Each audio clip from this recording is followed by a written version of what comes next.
दोस्तों, महाशिवरात्रि हर साल फागुन माह के कृष्ण पक्ष की चतुर्दशी तिथि को मनाई जाती है। तो इस बार यह पावन पर्व 15 फरवरी दिन रविवार की शाम से शुरू होकर 16 फरवरी तक रहे, क्योंकि शिवरात्रि की पूजा रात्रि में की जाती है। तो 15 फरवरी का यह शिवरात्रि का पावन पर्व मनाया जाएगा। तो महाशिवरात्रि पर पूजा का खास महत्व होता है। तो इसी दौरान भक्त निश्चित काल में भगवान शिव की पूजा आराधना करते हैं। तो आप उस दिन महाशिवरात्रि पर भगवान शिव की पूजा में दूध, दही, शहद, काले तिल, भांग, धतूरा, बेलपत्र आदि आप शिवलिंग पर अर्पित करें।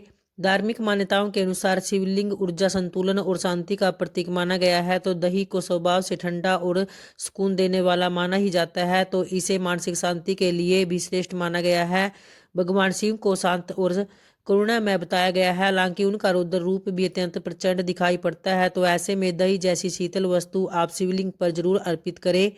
और भक्त जो जीवन में चल रहे तनाव, क्रोध, अशांति, आपसी विवाद को कम करने की भावना से भी यह पूजा करते हैं। तो शिवरात्रि के दिन आप इस पावन अवसर पर शिवलिंग पर दूध, दही, घी, शहद, काले तिल, भांग, धतूरा, बेलपत्र, सफेद पुष्प आदि जरूर अर्पित करें और ओम नमः शिवाय मंत्र का जाप भी करें।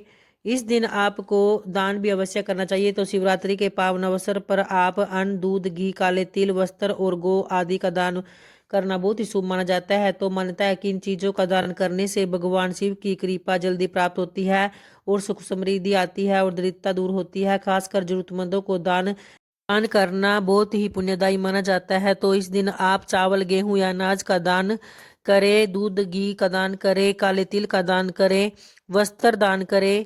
और देखिए, महाशिवरात्रि के शुभ अवसर पर काले तिल का दान करना सबसे उत्तम माना गया है। तो जिससे परिवार में आने वाले संकट अथवा आपदा से मुक्ति मिलती है और विरोधियों से भी रक्षा होती है। तो महाशिवरात्रि के दिन किसी गरीब और असहाय व्यक्ति को वस्त्रों का दान और तिल का दान अवश्य करना चाहिए।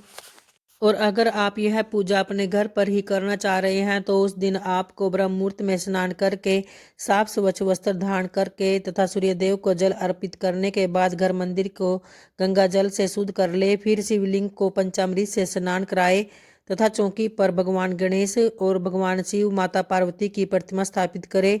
फिर उसके बाद अपने व्रत का संकल्प ले।